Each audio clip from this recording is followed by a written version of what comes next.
I'm Peter Reiling. David, thank you so much, and sorry we kept you a little late. Last night on the dance floor, in the middle of a song that I think was called The Wobble, I leaned over to David and said, "Can we get you back here next year?" And he said, "Will you invite me again next year?" So I think he had a good time, and we hope he'll be back. Thank you. Max Dupree is an author we spend a little time with in some of our seminars, and Max Dupree says, the first responsibility of a leader is to define reality. The last is to say thank you. In between, the leader is a servant. I don't know how well I can define reality. I try to serve, but I do know how to say thank you. So having thanked David Brooks and hoping he'll join us again next year, I also want to thank our campers who did a fabulous job.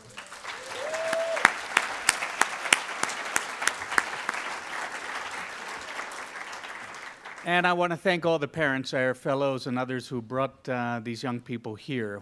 It's wonderful to have them here in our deliberations, and if that's how we're going to get you here, we're going to do it again next year. So we're very much looking forward to it. Thanks to all of you for being here. I mean, people have flown here from China, from South Africa, from Australia. I've been talking to people, and by the way, it's not that easy to get here from Los Angeles either if you're flying commercial.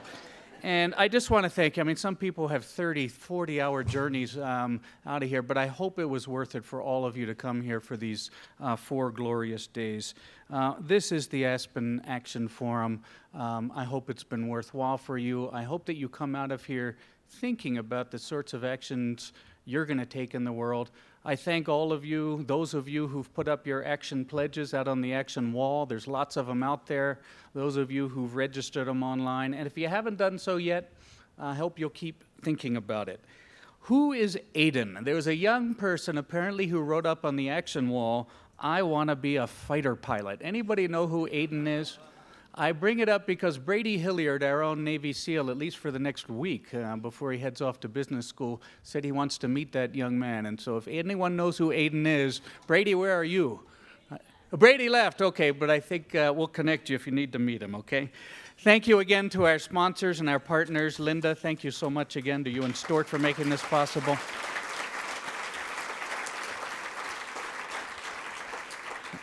Thank you to our friends at Accenture. I don't know, are the Accenture folks still here? If you would just stand, we want to thank you very much for your help as well. The good thing is we've begun a quiet conversation with them about how they might offer more support to our fellows with their projects, especially those fellows who are interested in entrepreneurship and helping people to build small businesses. And so we'll be telling you more about that in the future. I want to thank our friends from the Skoll Foundation if you're here still. Thank you so much for your support, and thank you in particular for bringing the great Skoll social entrepreneurs. I hope that they all had a great time here as well. Thank you.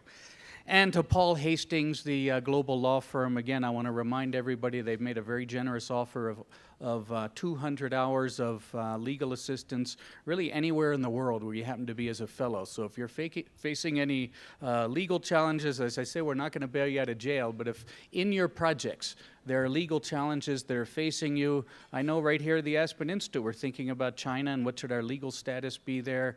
We're going to need some advice. We're already getting a little. But again, think about that. The offer is out there, and let us know if you'd like to take them up on that offer. I want to give particular thanks to, the wonderful thing about the Action Forum. I tell people that the wonderful thing about the Action Forum really is it's impossible to come to this event and just sit there and listen. Everybody participates. Our moderators make sure of it. But 195 of the participants actually had an active role in this year's Action Forum. So I want to thank all of our lead discussants, and in particular, I want to thank all of our moderators who are the key to making our conversation so powerful. So again, thank you.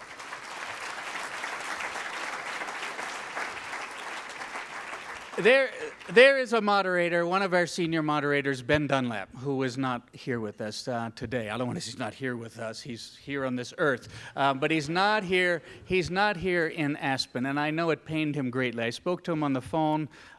He has had some health issues and so couldn't travel to be here, especially at altitude.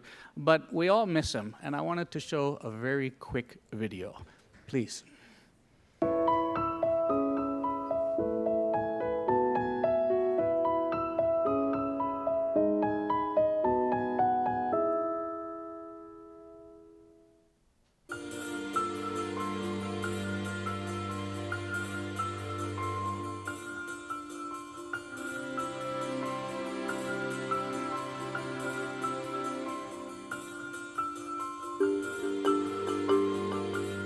The armies that Xenophon led were made up of Spartans and Athenians, Thracians, people from the different city-states that had been at war previously. They had to come together and work as one. You had 10,000 foreigners who could not go back the way they'd come. What do we do now? We don't have a map. We don't have any idea what to do. What's Xenophon's reported response? He has a dream that inspires him to take a form of leadership of this band of merry men. This twerp, this pupil of Socrates, this 29-year-old greenhorn says, wait a minute, guys. It's all about me. I want you to hear me. I've had a dream, and Zeus wants me to be your leader. He's among soldiers. Right. Yeah. So they do want someone to look to, and this guy's willing to step in and. Well, and he gave a rousing talk. I mean, that's the piece. It's like he moved them. He obviously was a master of tone in addressing these people. He knew exactly how to phrase things in a straightforward fashion to which they would respond. He had open forums in which anything could be discussed. He demonstrates in many examples that he's not above the system. And notice, this is crisis management of a sublime sort, but it's core values that he's relying upon. And it's what we might today call open book management. The hierarchy has been removed, in effect. The temptation is to believe that leadership is about instilling discipline and having a plan and having an approach and giving orders. And this story is about the shackles of all of those things and how these 10,000 succeeded and survived because they didn't do any of those things. Well, but he also is a great leader because he encourages them to do that Right. by saying, every one of you is a leader, and on top of that, whoever has a better plan, speak up. What Xenophon is doing is balancing dynamic leadership with a kind of democratic dynamic. They're actually able to find that ingenuity within themselves and that confidence to meet the different challenges and get where they need to go.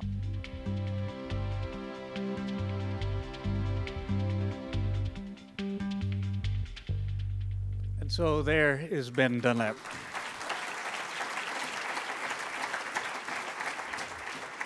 I know a number of you are asking yourselves, hey, Peter, how come you didn't show us that video before the discussion of this reading? And that's on purpose. But we miss Ben. These videos, actually, this video is part of a series of videos that were produced by the 2009 Henry Crown Fellowship class. Tamsin Smith is right here as a member of that class. We just wanted to thank them. And we've produced several of these videos trying to capture our moderators and the essence of our seminar discussions. We're going to be building up that series, and our plan is to take this series and share it more widely. So thank you so much to the class of 2009, as well as to Chris Varelis, if you're still here, and to Josh Greer, who helped to make this production possible.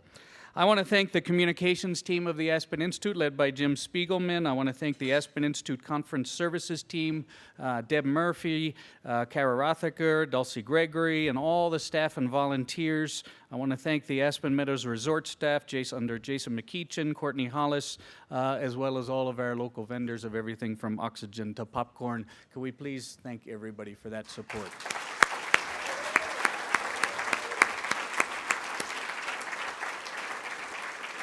I want to thank the wonderful Aspen Global Leadership Network team with all of its partners as well. So, and I'd like to ask each of them, as I name you, all of you, to make your way up here. I know that's tough in this room, but let's get started. I want to invite up here and thank Stace Lindsay, Willow Darcy, Dancy Glover, Caitlin McDonald, Priya Fremerman, Julie Song, Phil Havalana, Ina Chung, Martha Lang and Alex Platt from the Henry Crown Fellowship Program, Janice Wilkins and Julie Duckworth of the Liberty Fellowship Program, Lisa Rubenstein of the Health Innovators Fellowship. Thank you to you all.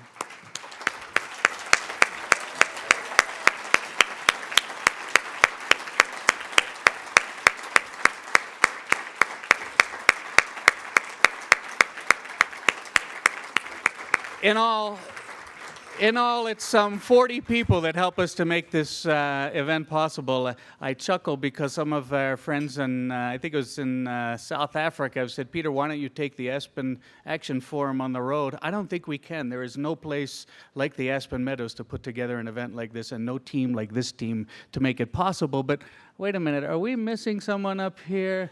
I think we are. Where is Tom Loper?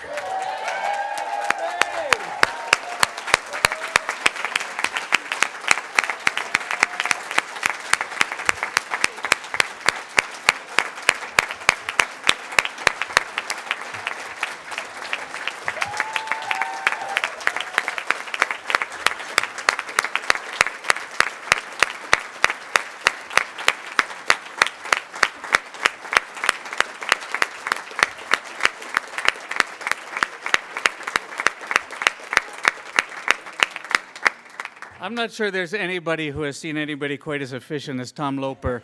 A number of people have come up to me and said, I am going to pinch Tom Loper. And I said, well, no, you're not, because Tom is staying right here to help us with the Aspen Action Forum. And I'd made him swear to me that I said, Tom, you're a young guy. I know eventually you're going to want to move on, but just give me 5 days running time because I'm going to quit. And then we'll find some place to go. This could not be done without him. Of course, Tom, thank you.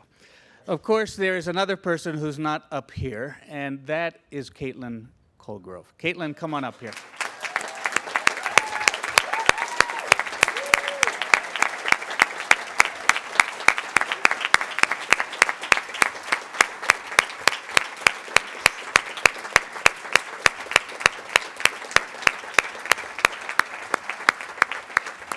It's hard to get up here, isn't it? Yeah.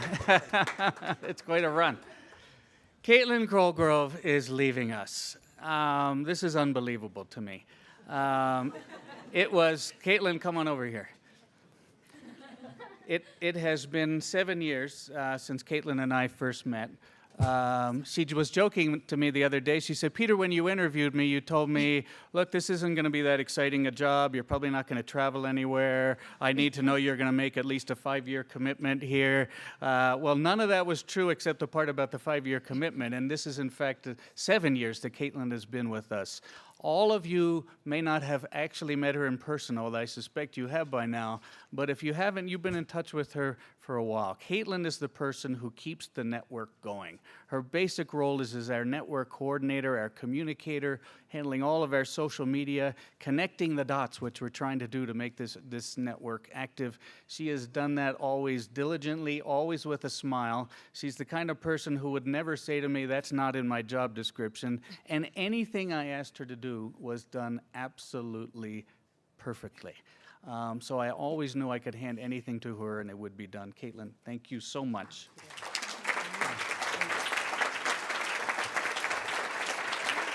Caitlin, on behalf of all of us, this is a book that's been put together for you, and I want to thank the team for helping to put this together. But when you open it up, you're going to see messages from everybody here at the Aspen Action Forum. Thank you so much. And as I told you earlier, I know you'll be back, so I'm not that worried. Exactly.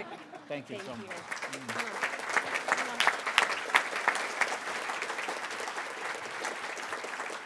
I should mention Caitlin's going off to graduate school. That's why I know she's going to be back in 2 years, and we'll have a spot right up here. So for those of you who can't quite get enough of the seminar opportunity that's part of the Action Forum, I do want to mention that we have an alumni opportunity out there. We're going to be holding, once again, an alumni seminar with the wonderful Keith Berwick and Heather Son. The seminar is called The Good Life. It's going to be held September 26th to October 2nd, 2016 in Barcelona. There are still spots available. If you love these seminars, please join this one. This is very much a deep dive personal seminar. Those who've attended love it. So please, there's spots available. Let us know if you want to attend, okay? And so we come to the end of another Aspen Action Forum.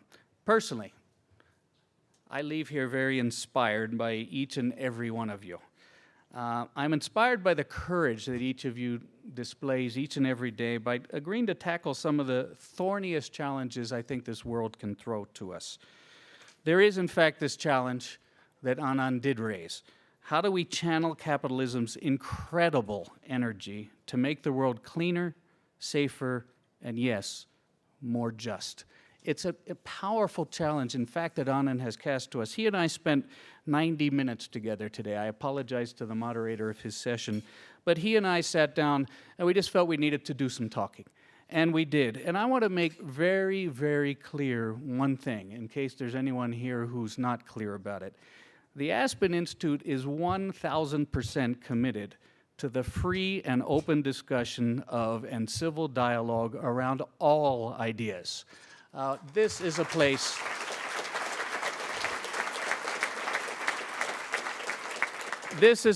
for civil dialogue. This is a place for civil presentation of ideas, and there will not come a day where we're going to be saying to anyone, wow, you can't say that on this stage.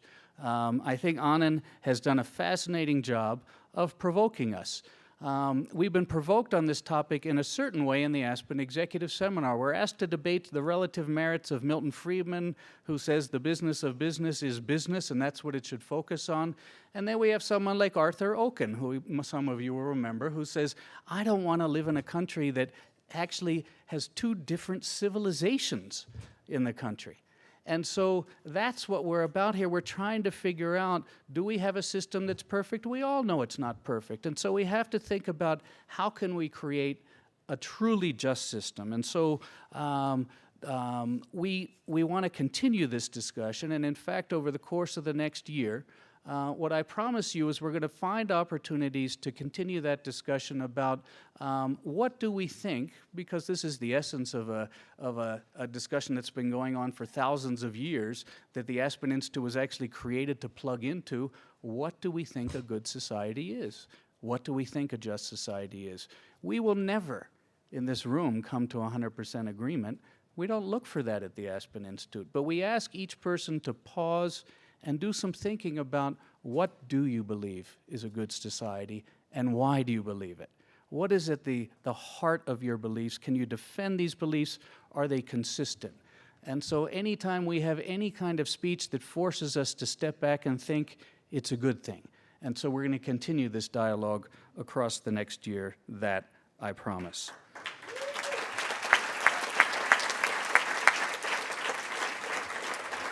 I do leave here inspired by those of you who are helping those who are not born with the access that many of us have here today, whether that be access to housing or education or to nutrition, to access to just get on at least the beginnings of a ladder, much less moving up the rungs. So many of you are working in places where many people feel it's hopeless out there, and so the work that you're doing is so very important. I'm inspired by that.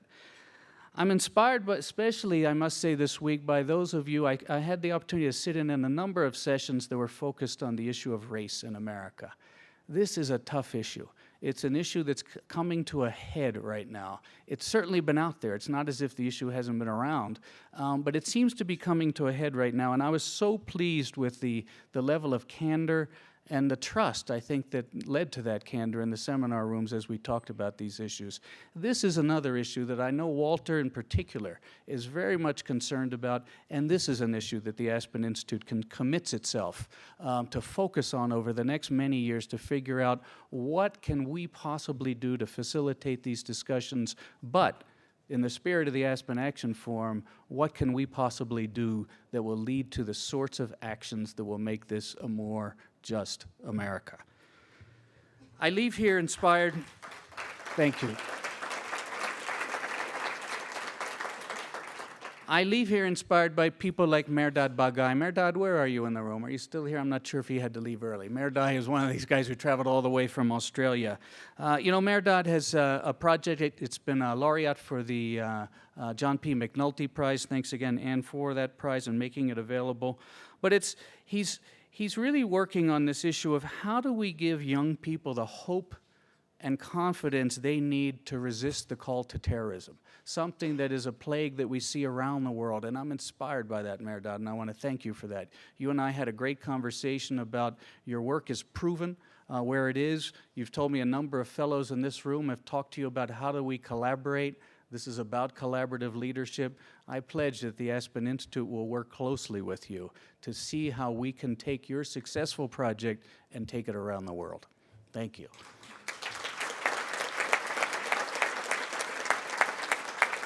I leave here inspired by Patrick Awua. Patrick, are you here still, or have you had to fly out? I'm not sure. There you are, Patrick Awua. Patrick Awua's Ashesi University, which many of you know about, a winner of the John P. McNulty Prize, has just gotten its accreditation for a new engineering school. Is that right? And so this is going to be training the next generation of engineers in Africa. Patrick, thank you for continuing to grow Ashesi University. And to the Liberty Fellows, I was just so inspired by a panel this week. I mean, the work that was done to bring down the flag was very, very powerful work. I want to thank you for all you did, coming together collaboratively across parties, knowing that the higher calling was to the state of South Carolina and to the state of our union. We know it's not over. Bringing down the flag is but the first step. There's much work to be done, but for that first step and for taking that step together, I thank you all, and I'm inspired by you.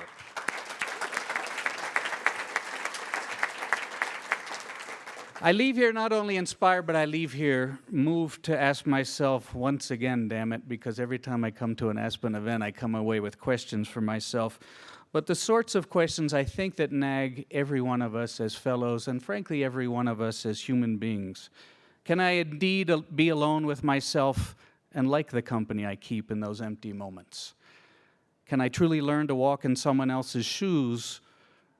Or can I, as Brady Hilliard, our Navy SEAL, would say, can I turn the map around? Can I just understand how someone else might view a challenge in front of me from a different way? Am I walking away from Omelas, the very reading that inspired Linda Resnick in her work? Am I walking away from Omelas, which, and as a moderator, I very get to reveal my own point of view on that, I actually think walking away is the coward's path. Or am I going to stay put?